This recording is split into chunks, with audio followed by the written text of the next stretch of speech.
প্রধানমন্ত্রীর মন কি বাত অনুষ্ঠান, প্যারিস অলিম্পিক্সের ভারতীয় ক্রীড়াবিদদের শুভেচ্ছা, ম্যাথ অলিম্পিয়াডে ক্রীড়াদের সঙ্গে আলাপচারিতা মোদির। কি রয়েছেন, সরাসরি নজর রাখবো সেদিকে। बढ़ाया है। धन्यवाद दोस्तों। थैंक यू धन्यवाद। Thank you. Thank you sir. जय हिंद। जय हिंद जय हिंद। आप सभी स्टूडेंट से बात करके आनंद आ गया। मन की बात से जुड़ने के लिए आप सभी का बहुत बहुत धन्यवाद। मुझे विश्वास है कि मैथ्स के इन युवा महारथियों को सुनने के बाद दूसरे युवाओं को मैथ्स को एंजॉय करने की प्रेरणा मिलेगी।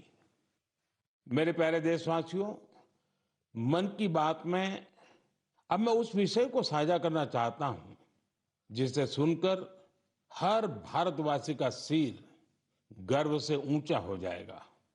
लेकिन इसके बारे में बताने से पहले मैं आपसे एक सवाल करना चाहूंगा। क्या आपने चराई देऊ मैदान का नाम सुना है?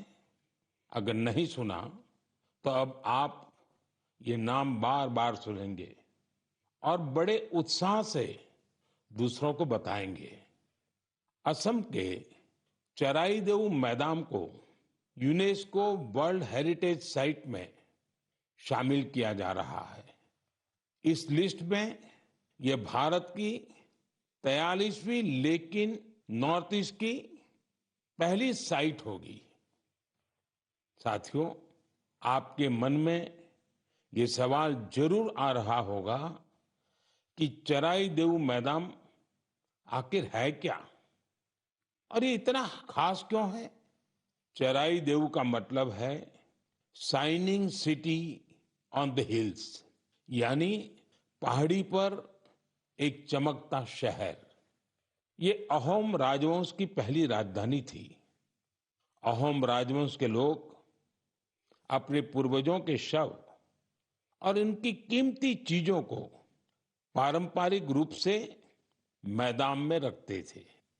मैदान टीले नुमा एक ढांचा होता है जो ऊपर मिट्टी से ढका होता है और नीचे एक या उससे ज्यादा कमरे होते हैं। ये मैदान अहोम साम्राज्य के दिवंगत राजाओं और गणमान्य लोगों के प्रति श्रद्धा का प्रतीक है। अपने पूर्वजों के प्रति सम्मान प्रकट करने का ये तरीका बहुत यूनिक है। इस जगह पर सामुदायिक पूजा भी होती थी। साथियों, अहोम साम्राज्य के बारे में दूसरी जानकारियां आपको और हैरान करेगी। 13वीं शताब्दी के शुरू होकर यह साम्राज्य 19वीं शताब्दी की शुरुआत तक चला। इतने लंबे कालखंड तक एक साम्राज्य का बने रहना बहुत बड़ी बात है। शायद अहोम साम्राज्य के सिद्धांत और विश्वास इतने मजबूत थे कि उसने इस राजवंश को इतने समय तक कायम रखा। मुझे याद है कि इसी वर्ष 9 मार्च को मुझे अदम्य साहस और शौर्य के प्रतीक महान अहोम योद्धा लसित बोरफुकन की सबसे ऊंची प्रतिमा के अनावरण का सौभाग्य मिला था। इस कार्यक्रम के दौरान अहोम समुदाय आध्यात्मिक परंपरा का पालन करते हुए मुझे अलग ही अनुभव हुआ था। लसित मैदान में अहोम समुदाय के पूर्वजों को सम्मान देने का सौभाग्य मिलना मेरे लिए बहुत बड़ी बात है। अब चराई देऊ मैदान के वर्ल्ड हेरिटेज साइट बनने का मतलब होगा कि यहां पर और अधिक पर्यटक आएंगे। आप भी भविष्य के अपने ट्रैवल प्लान्स में इस साइट को जरूर शामिल करिएगा।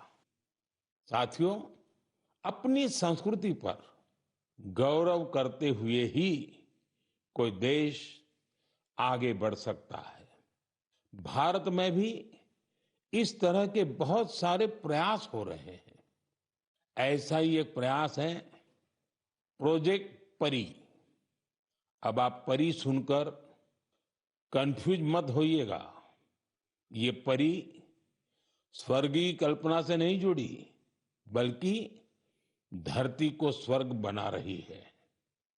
परी यानी public art of India. Project परी पब्लिक आर्ट को लोकप्रिय बनाने के लिए उभरते कलाकारों को एक मंच पर लाने का बड़ा माध्यम बन रहा है। आप देखते होंगे सड़कों के किनारे, दीवारों पर, अंडरपास में बहुत ही सुंदर पेंटिंग्स बनी हुई दिखती हैं। ये पेंटिंग्स और ये कलाकृतियां यही कलाकार बनाते हैं जो परी से जुड़े हैं। इससे जहां हमारे सार्वजनिक स्थानों की सुंदरता बढ़ती है, वहीं हमारे कल्चर को और ज्यादा पॉपुलर बनाने में भी मदद मिलती है। उदाहरण के लिए दिल्ली के भारत मंडपम को ही लीजिए। यहां देश भर के अद्भुत आर्टवर्क्स आपको देखने को मिल जाएंगे। दिल्ली में कुछ अंडरपास और फ्लाईओवर पर भी आप ऐसे खूबसूरत पब्लिक आर्ट देख सकते हैं। मैं कला और संस्कृति प्रेमियों से आग्रह करूंगा कि वे भी पब्लिक आर्ट पर और काम करें। ये हमें अपनी जड़ों पर गर्व करने की सुखद अनुभूति देगा।